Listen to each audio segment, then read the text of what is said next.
nimeona nitoe hoja yangu mbele ya mheshimiwa waziri. Ndio mama. Kwa kweli ninasikitika sana. Kuanzia mwaka jana mwezi wa 8 nilinunua shamba hapo Kasegese. Nikanunua shamba heka 5. Baada ya kununua hiyo shamba, umefika muda nikapeleka Pawatira kwenda kulima. Nikakuta shamba limeshakodishiwa tena na watu wengine. Aliyekodisha ndiyo aliyenyang'anywa na mahakama kwa ajili ya kulipwa yule mtu ambaye walikuwa na hangaika naye katika kesi. Lakini mimi nikabidi nitoe taarifa tena polisi. Polisi wakaniambia niingie mahakamani. Nikaenda mahakamani. Mzunguko nilizunguka sana tangia mwezi wa 11 tarehe 14. Lakini mpaka wa leo ninazidi kupata haki yangu kwa mateso sana. Na mpaka saa hizi sijapata haki yangu. Haya, kwa sababu watu wa ardhi na wenyewe wametangulia, wasaidizi liandikeni vizuri hilo na lenyewe, na huyo mama ikiwezekana kama atakuwepo pale tutapata ufafanuzi. Liandikeni vizuri hilo, tutaenda kuipatia hapo. Liandikeni vizuri. Yule mama mwingine hapo, andika vizuri na lile la shamba na la huyo hapo, yote mawili haya. Kwa majina naitwa Rosemary William Kambaulaya. Mimi ni mkazi wa Kasinde. Kabla mume wangu yupo alinunua kiwanja Kazima. Aliponunua kiwanja Kazima, basi baadaye akawa amefariki, akaacha na msingi. Nilipokuja kupata tuhela nikajenga. Nilipojenga, wale wenye walikuwa wanagawa namba, wale wa ni viongozi wa ardhi, kumbe wakawa wamemuuzia mtu. Wakampa namba ila hawakumuonyesha uwanja.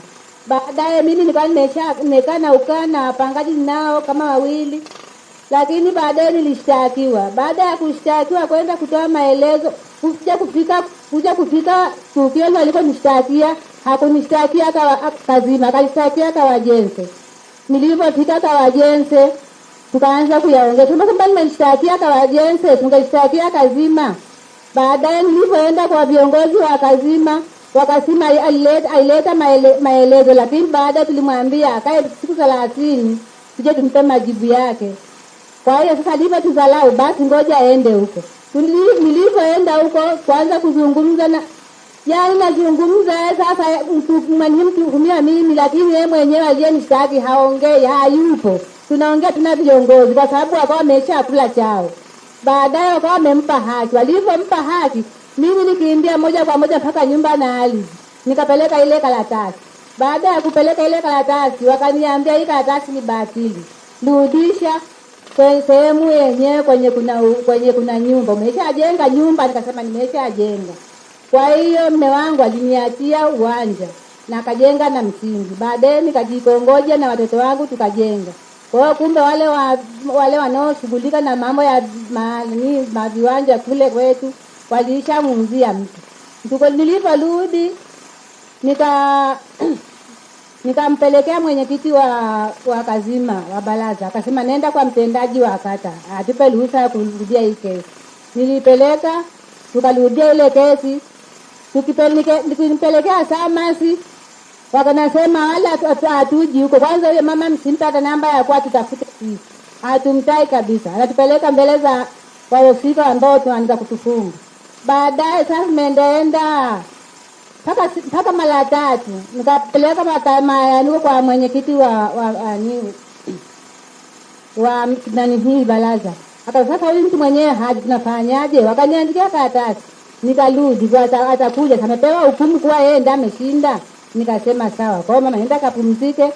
Kama atakuja hapa, karatasi ataikuta. Wakaandika karatasi mpaka 4 kwa mwenyekiti wa kijiji wa mtaa, ofisi ya kijiji, na mimi nikabaki nayo, mtendaji wa kata na mtendaji wa baraza. Nimekaa kama miaka 2 sioni kinachoendelea. Mwaka jana nilienda sasa ili sasa nifuatilie. Maana kumbe alikuwa ameshaenda, alilipaga yule baba hela, akanunua namba. Sasa namba ile nilikuwa nikikumba nikigani hii, nikienda kumuomba yule baba ndani na namba, ananichenga, kumbe kwa sababu ameshauzaga ile namba. Baadaye sasa nilivyoenda mwaka jana, ili sasa ile kwa namba walipo nipo nani, ameshaenda akapiga picha. Eti yeye ananipa ardhi. Kwa hiyo ukienda nikimdadisi ile baba sema, wewe si unajulikana tu mitaani. Yeye mwenzi anajulikana ardhi. Kwa sababu kumbe aliuza yeye. Pole. Hebu kwa sababu watu wa ardhi na watu wa watendaji wote wa wilaya wako kule mkutano tunakokwenda, iandikishe hapo vizuri. Andikeni hoja zenu pale ili tuende tukajibie pale ambapo wahusika wapo. Sogeni wote, andikeni pale ili tukajibie pale, ili tukawahoji wahusika pale kwenye mkutano. Sogeni pale muandike. Makatibu wengine waongezeke hapo ili mziandike hoja zote. Wataalamu wametangulia kule ili tuwahoji haya mambo. Mpeni wa mama wa mwisho. Mama mwingine andika pale. Nashukuru ndugu mgeni wa heshima, waziri mkuu. Mimi ni ombi naloomba. Nina mwanangu Faustina Alfred Kipawa. Mimi mwanangu sasa yuko form 4.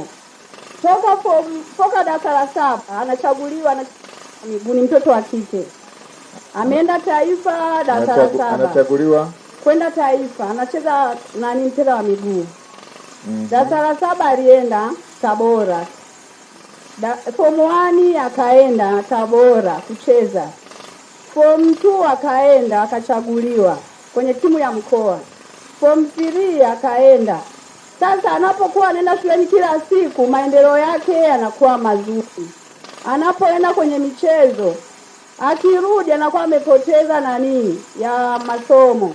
Anapata labda 10, 20. Baada ya kumkazania akaanza kupata 70, 65.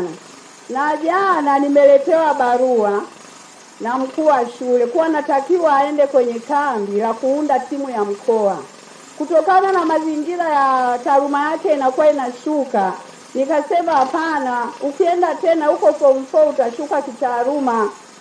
Utakuwa mzigo wangu, utakapofeli hautoona tena. Kwa mimi nilikuwa naomba msaada baba, kwa sababu naona hata kwenye TV kuna shule za vipaji, watoto wanaocheza michezo wa kike. Kwa baba, nakuomba unisaidie. Huyo mwanangu saizi yuko shuleni, angekuwa hayuko shuleni angekuja hapa. Mimi naishi Milala, huyo binti anasoma shule ya sekondari ya Mtemibeda. Haya, katibu yuko wapi? Nani? Njoo hapa uonane na naibu waziri wa elimu anayesimamia elimu TAMISEMI ili ashughulikie utaratibu wa kwenda kwenye shule.